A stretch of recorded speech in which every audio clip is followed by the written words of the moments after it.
దైవం మానవుని పుట్టించి మానవునికి రోగం వస్తే ఔషధాన్ని సముద్ర గర్భంలో పెట్టలేదు. కుటుంబంలో సమస్యలు వస్తే వాటి పరిష్కారాన్ని ఎక్కడో మహావృక్షాల వేరుల్లో పెట్టలేదు. మనిషికి ధనం సంపాదించే మార్గాలను మంచు కొండల్లో దాయలేదు. మనిషికి జ్ఞానాన్ని అర్థించే మార్గాలు ఆకాశ వీధుల్లో ఉంచలేదు.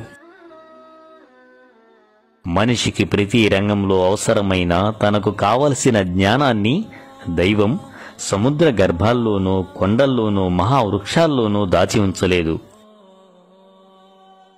ఎందుకంటే ఆయన కరుణామయుడు.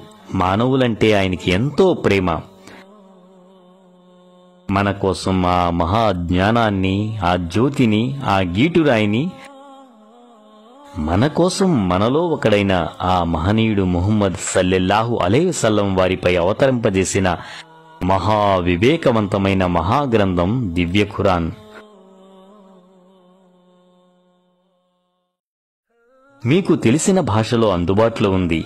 చదవండి, ఆచరించండి, ఇతరులకు పరిచయం చేయండి.